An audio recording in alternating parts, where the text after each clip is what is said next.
Ready? প্রথমেই বলি যে পশ্চিমবঙ্গে একটি ঘটনা, সেটা হচ্ছে আরজিকরে একটা অত্যন্ত কুৎসিত ঘটনা, নিন্দনীয় ঘটনা, জঘন্য ঘটনা। আরজিকর ধর্ষণ এবং খুনের ঘটনা ঘটেছে। 24 ঘন্টার মধ্যে একজন অ্যারেস্ট হয়েছে, কলকাতা পুলিশ করেছে, তারপরে সিবিআই ইত্যাদি।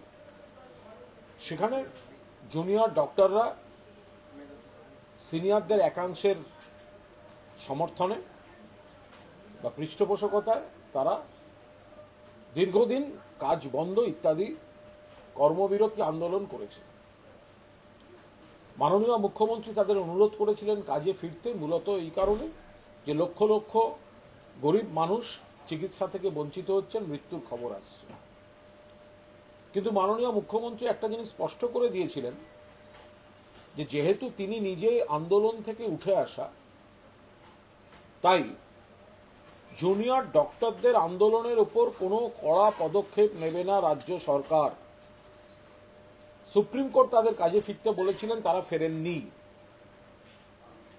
এরপরেও কিছুদিন তারা আন্দোলনে ছিলেন, বারবার মুখ্যমন্ত্রী কথা বলার চেষ্টা করেছেন ইত্যাদি। দেখার বিষয়, বিজেপি শাসিত রাজ্য ওড়িশা, সেখানে সরকারি হাসপাতালের মূলত নার্সরা নির্দিষ্ট 10 দফা দাবির ভিত্তিতে আন্দোলনের কথা বলেছেন, আন্দোলন শুরু করেছেন এবং কর্মবিরতি ঘোষণা করেছেন। সেখানে 48 ঘন্টার মধ্যে এসমা জারি করে দিয়েছে বিজেপি সরকার। তাহলে তফাৎটা বুঝতে হবে। ওড়িশা বিজেপি সরকার, নার্সদের আন্দোলন, ন্যায্য দাবি, আন্দোলন ঘোষিত, কর্মবিরতি সামনেই, ইতিমধ্যেই এসমা জারি হয়ে গেল।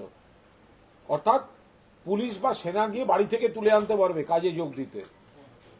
জরুরি পরিষেবা অব্যাহত রাখতে হবে।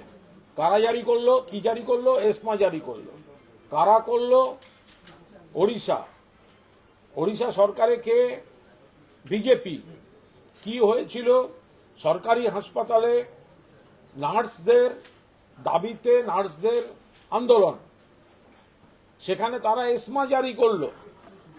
কিন্তু পশ্চিমবঙ্গে এত দিন ধরে জুনিয়র ডক্টররা কাজ বন্ধ রাখলেন শুধু নয়, লক্ষ লক্ষ রোগীর হয়রানির কারণ হলেন। কিন্তু মমতা বন্দ্যোপাধ্যায় সরকার এসমা জারি করেননি। এই মুখ্যমন্ত্রী আন্দোলনকারীদের মঞ্চে চলে যান, বাংলার মুখ্যমন্ত্রী আন্দোলনকারীদের মঞ্চে চলে যান, তোমাদের কি দাবি দেওয়া, সেখান থেকে নিজের বাড়িতে আমন্ত্রণ করেন, আলোচনার মধ্যে জট খোলা এবং বলে দেয়া যে জুনিয়র ডক্টরদের বিরুদ্ধে কর্মবিরতি আমরা তুলে নেওয়ার নিশ্চয়ই অনুরোধ করব, কিন্তু এসমা জারি হবে না। কারণ জুনিয়র ডক্টরদের মূল যে আবেগ, তাদের একজন সহযোদ্ধার মৃত্যু, ধর্ষণ, তার ন্যায় বিচার, তার সঙ্গে মমতা ব্যানার্জি, অভিষেক ব্যানার্জি, তৃণমূল কংগ্রেস, পশ্চিমবঙ্গ সরকার সবাই একমত। আপত্তির জায়গা ছিল কর্মবিরতি হাসপাতালে। ফলে আমরা এটা স্পষ্টভাবে বলতে চাই, রাজ্য বিজেপির এই বিষয়ে কথা বলার কোনো অধিকার নেই, কারণ তারা দমন পীড়নে বিশ্বাসী। ওড়িশায় নার্সদের ওপর এসমা জারি হয় 48 ঘন্টার মধ্যে, আন্দোলনের অধিকার কেড়ে নেওয়া হয়। আর পশ্চিমবঙ্গে এতদিন ধরে কর্মবিরতি জুনিয়র ডক্টররা চালালেও, তার সঙ্গে আনুষঙ্গিক মেডিকেলের বাকিরা অনেকে যোগ দিলেও, তাদেরকে অনুরোধ করেন আলোচনার মাধ্যমে সমস্যার সমাধান পশ্চিমবঙ্গ সরকার করে। পশ্চিমবঙ্গ সরকার এসমা জারি করে না, অর্থাৎ আন্দোলন প্রতিবাদকে সম্মান দেয় পশ্চিমবঙ্গ সরকার।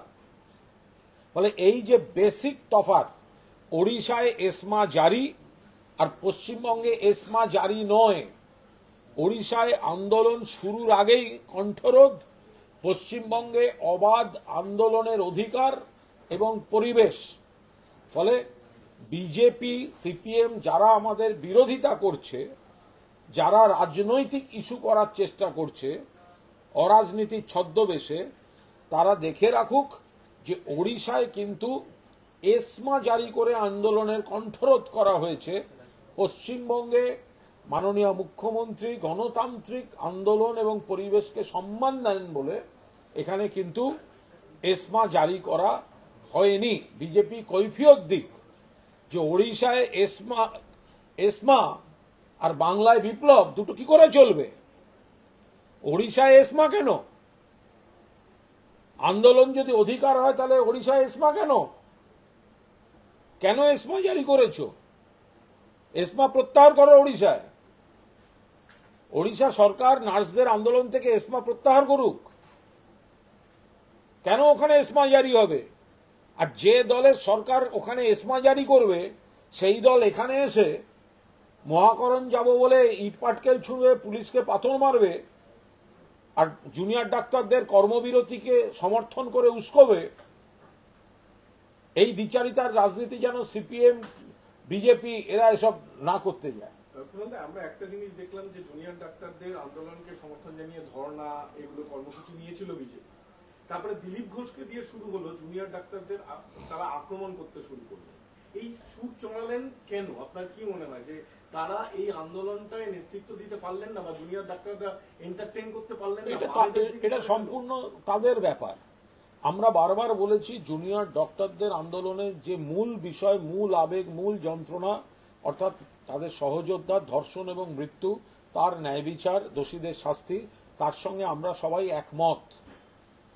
তো এখন জুনিয়র ডাক্তাররা বাকিরা দেখুন যে কারা তাদের ধর্নায় গেল, কারা তাদের ধর্নায় খাবার দাবার বিলি করে ছবি পোস্ট করলো, আবার কারা বলছে তাদের ধর্না ছিল লোক দেখানো নাটক।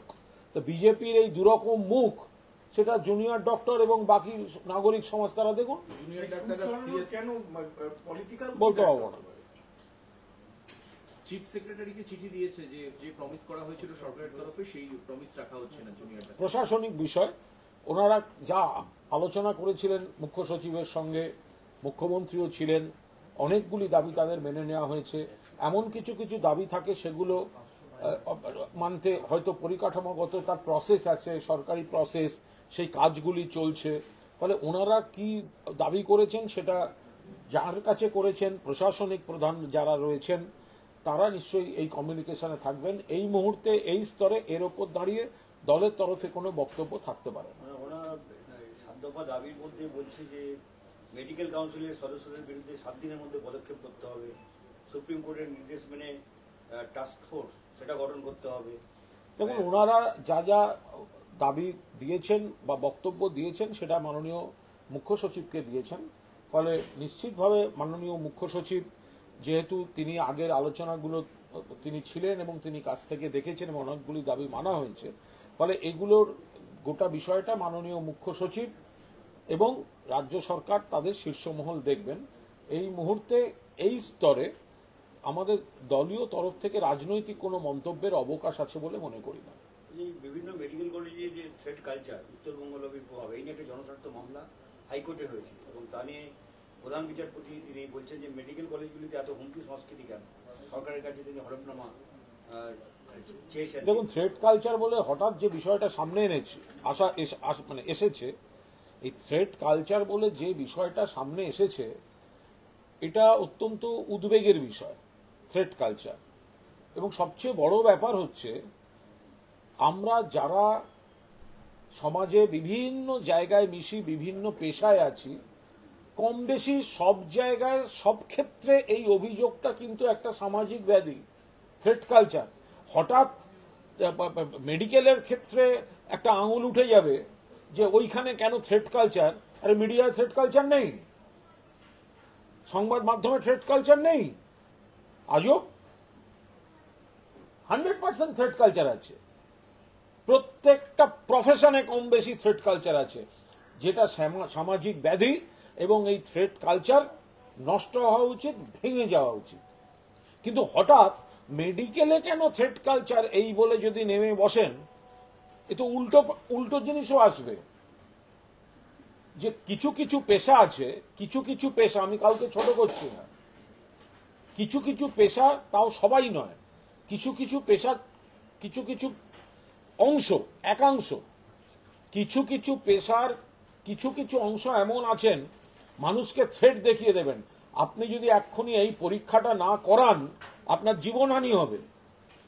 থ্রেট কালচার অন্যভাবেও আসে।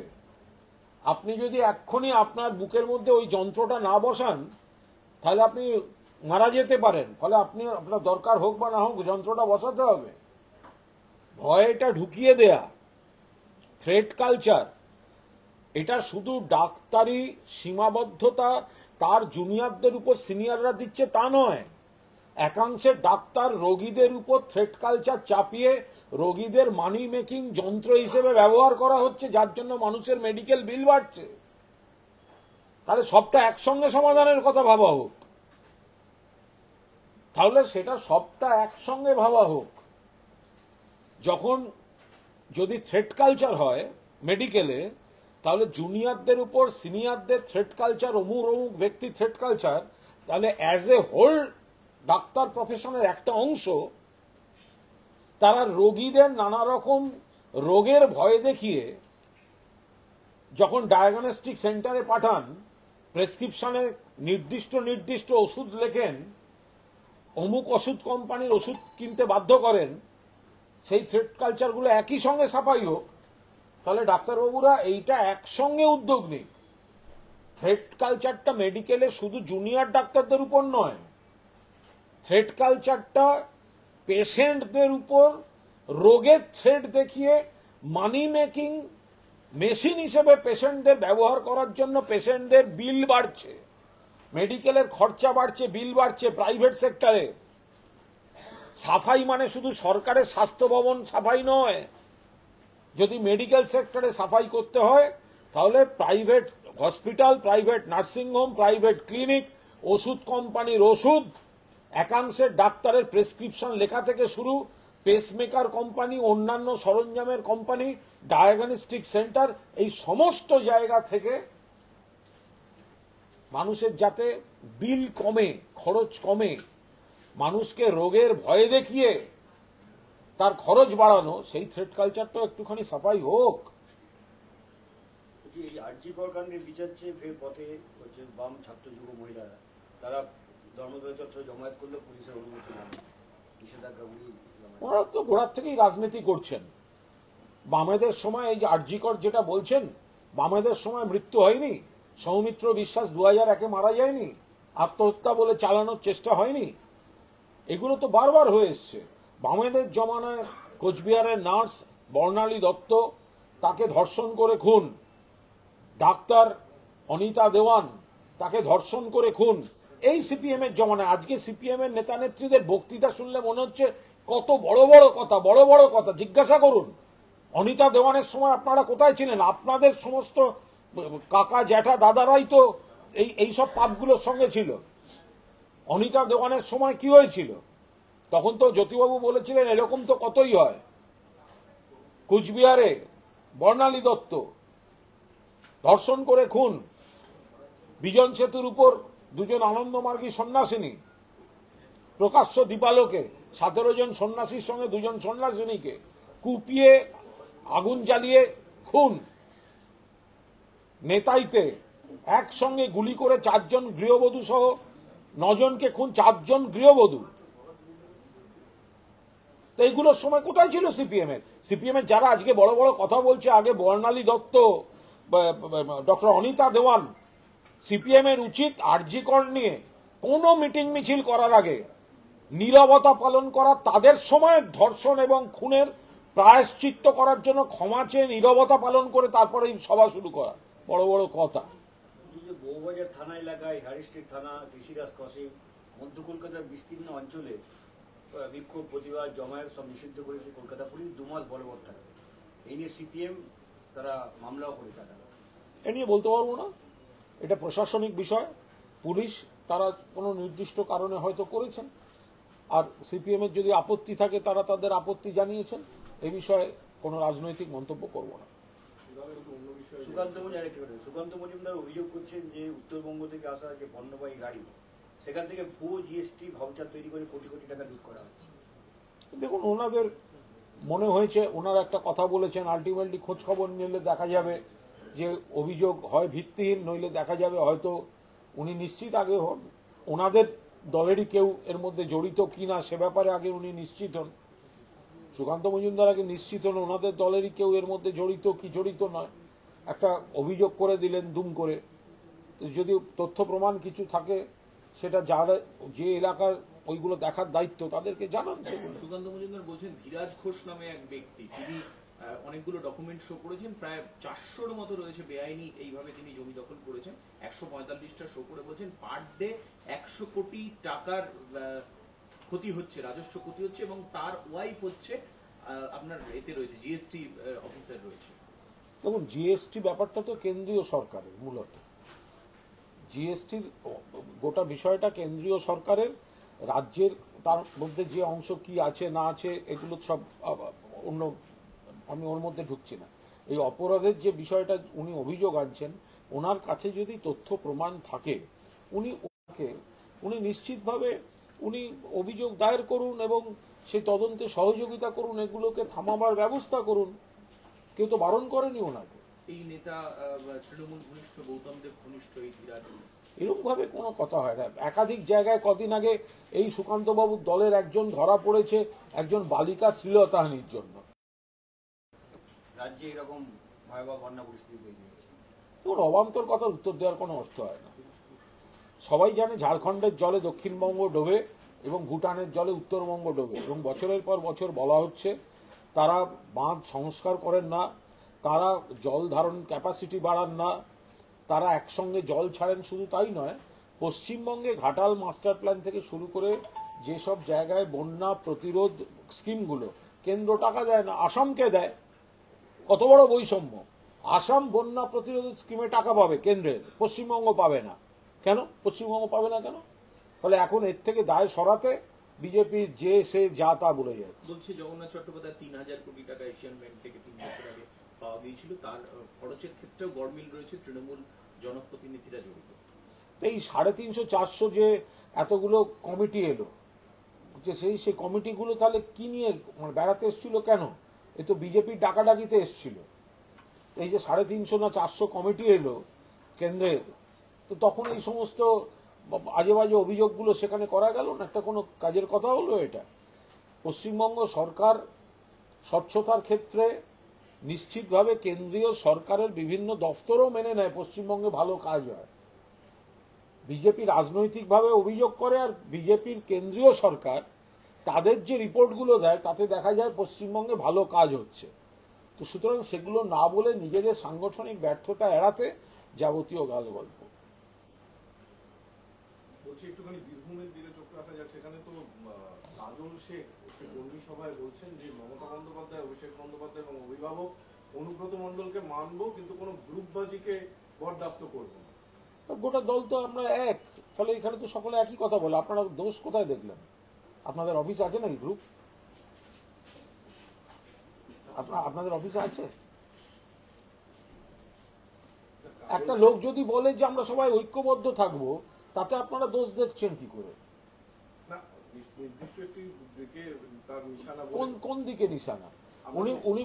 উনি কেউ যদি বলে থাকে যে আমরা কোনো গ্রুপ এখানে বরদাস্ত করব না, আমরা সব এক হয়ে ভালোভাবে ঠিকঠাক থাকবো, তো ভালো বলেছেন।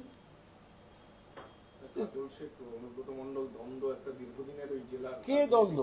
আপনার অফিসে আমি দুটো নাম বলতে পারি দ্বন্দ্ব, আপনি আমাদের তারপর একটা থাকতে পারবেন না। আপনার অফিসে দুটো শোয়ের দুজনের কি দ্বন্দ্ব, আমি তাহলে এখানে বসে বললে আপনার অস্বস্তি হবে। তা আপনি অনুব্রত মণ্ডল আর এর দ্বন্দ্ব ধরতে এসছেন। একজন লোক 2 বছর বাদে বাড়ি ফিরেছেন, আর একজনরা একটা রাজ্যের তৈরি করে দেওয়া কমিটি করে চালিয়েছেন, এবং দুপক্ষ একসঙ্গে সুন্দরভাবে চলার চেষ্টা করছেন, এবং এতদিন বাদে তাদের মানে দেখা হচ্ছে বা যোগাযোগ হচ্ছে। জলটা থিতেতেও তো লোকে সময় দেয়। এখন থেকে যদি আপনারা খোঁজেন তাহলে এবার আমাদেরও খুঁজতে হবে।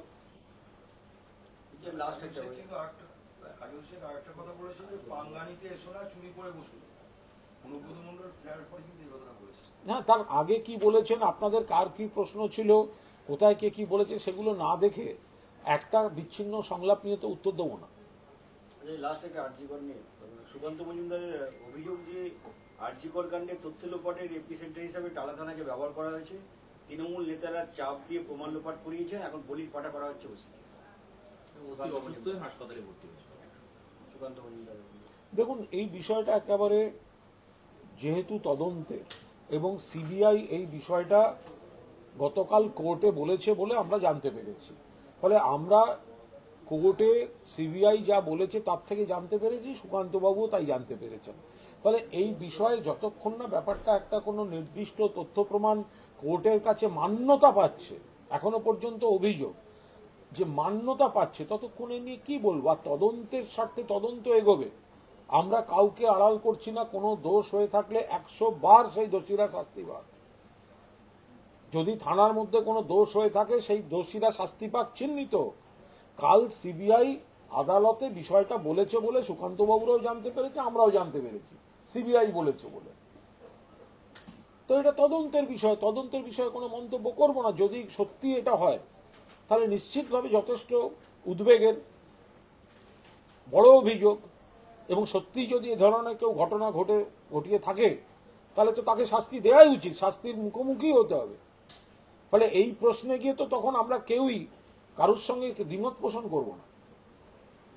কালকে নারায়ণ গোস্বামী দুজনই যেটা বলেছিলেন তা নিয়ে বিরোধীরা জলগোলা করছেন। নারায়ণ গোস্বামী বলেছিলেন যে বাংলার বুকে আমরা প্রমাণ করতে চাই যে আমরা উৎসবে আছি, এবং যে সমস্ত পুজো কমিটিগুলো যাদের আর্থিক অবস্থা খারাপ তারা সাধারণ মানুষকে যাতে আমরা আরজি করের ন্যায় বিচারের আন্দোলনে আছি। আমরা আরজি করের নির্যাতিতার ওপর যারা এই ভয়ঙ্কর দোষ করেছে তাদের ফাঁসির দাবিতে আছি। চক্রান্তকারী বা তথ্য লোপাটকারীদের বিরুদ্ধে ব্যবস্থার সঙ্গে আমরা একদম শাস্তির দাবিতে একমত হয়ে আছি। আমরা বন্যা ত্রাণ তাতে আছি, বন্যার কারণের জন্য কেন্দ্রের বিরোধিতায় আছি। পাশাপাশি যেহেতু দুর্গাপুজো এবং উৎসব এসে পড়েছে, এবং উৎসব মানে একটা বৃহৎ অংশের মানুষের অর্থনীতি এতে জড়িত, বহু মানুষের রোজগার আয় এই দুর্গোৎসব এই পূজা অর্থনীতির সঙ্গে জড়িত। তাই আমরা এই দুর্গোৎসব এবং পূজা অর্থনীতিতেও নিশ্চিতভাবে কাউকে বঞ্চিত না করে আমরা থাকছি।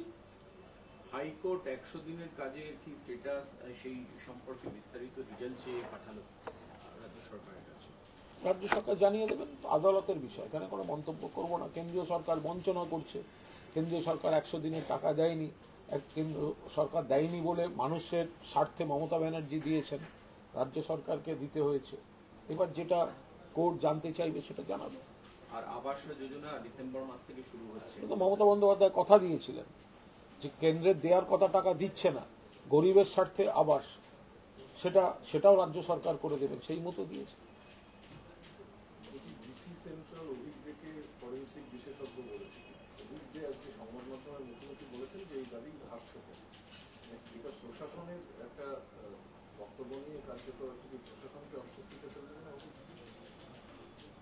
এটা বলতে পারবো না, কারণ সেদিন ওখানে কি ইনপুট দিয়েছিল এই গোটাটার সঙ্গে দলের কোনো সম্পর্ক নেই। যদি পুলিশ কোনো কিছু বলে থাকে তাহলে পুলিশের দায়িত্বে বলেছে, এর মধ্যে তৃণমূল কংগ্রেস কেন মন্তব্য করতে যাবে? তৃণমূল কংগ্রেস কোনো মন্তব্য করেনি, তৃণমূল কংগ্রেস কোনো ছবি দেখিয়ে বলেনি যে এ অমুক সে তমুক। যদি পুলিশ বলে থাকে তো তারা ব্যাখ্যা দেবেন, আমরা কেন বলতে হবে? বলছি যে লোকসভাতে পুরো অঞ্চলগুলোতে তৃণমূলের ফল খারাপ ছিল, যে মালবাজার পুরসভার চেয়ারম্যানকে সরানো, অনেকেই বলছে যে বৃহত্তর আকারে সব পুরসভাকেই তৃণমূল কি বার্তা দিচ্ছে? মালবাজারে অত্যন্ত গরিত অপরাধের রিপোর্ট এসছে, তৃণমূল নেতৃত্ব ব্যবস্থা নিয়েছেন, এবং একই সঙ্গে সব জায়গায় পুরসভা পঞ্চায়েত বা যে বডিগুলো আছে সেগুলো যাতে স্বচ্ছতার সঙ্গে চলে এবং মানুষের কোনো অভিযোগ না থাকে, সেখানে যেন কোনো দুর্নীতির ঘুঘুর বাসা তৈরি না হয়, যতটা সম্ভব যা যা খবর আসছে সেগুলো খতিয়ে দেখে যা যা ব্যবস্থা নেওয়া তৃণমূল নেতৃত্ব একটা প্রক্রিয়া চালাচ্ছেন। গিরিরাজ সিং বলছেন বাংলায় রোহিঙ্গা মুসলমানদের জন্য লাল গালিচা এবং পরীক্ষা দিতে যাওয়া বিহারের ছেলের ওপর হামলা, এই শিশুরা কি ভারতের অংশ নয়? মমতা সরকার কি শুধু ধর্ষকদের বাঁচাতেই চুক্তি নিয়েছে? উনি উগ্র সাম্প্রদায়িক কথা বলেন, এটা অনেক আগে থেকেই বলেন, চিরকালই বলেন। এগুলো কথার উত্তর দেওয়া মানে ওই ধরনের উগ্র সাম্প্রদায়িক কথাগুলোর প্রচার দেয়া। আমি ওনার এই নিন্দা করা ছাড়া এই ধরনের কোনো কথা হতে পারে না। রোহিঙ্গা যদি পশ্চিমবঙ্গে ঢুকে থাকে, তা গিরিরাজ সিং তো দিল্লির নেতা, ঢুকলো কি করে? সীমাটা কে পাহারা দেয়? গিরিরাজ সিং এর সাঙ্গপাঙ্গরাই তো সীমা পাহারার দায়িত্বে আছে, ঢুকলো কি করে? যদি বলে যে রোহিঙ্গা কেন পশ্চিমবঙ্গে, তাহলে রোহিঙ্গারা সীমাটা অতিক্রম করে পশ্চিমবঙ্গে এলো কি করে? সীমানাটা পশ্চিমবঙ্গ পুলিশ বা কলকাতা পুলিশ দেখে না, গিরিরাজ সিং এর সাঙ্গপাঙ্গরা সীমানা পাহারা দেয়। ওকে বলুন আগে তাদের সঙ্গে কথা বলতে। শুভেন্দু অধিকারী বলছেন নবান্ন কালীঘাট একসঙ্গে অভিযান হবে, অন্যদিকে সভাপতি সুকান্ত মজুমদার বলছেন এটা দলের সিদ্ধান্ত পরে। ওদের কে কি বলছেন কোনো ঠিক নেই। কখনো দেখি শুভেন্দুবাবু বলেন একদিনে 3 খানা, কখনো দেখি সুকান্তবাবু তার উল্টো বলেন। তার মধ্যে ওই বিচিত্র জামাকাপড় পরা মিঠুন চক্রবর্তী বললেন নবান্ন 14 তলা অব্দি উঠে যাব। কে কবে কোথায় কি বলছেন, এদের নিজেদের কোঅর্ডিনেশন নিয়ে এটা সার্কাস পার্টি চালাচ্ছে।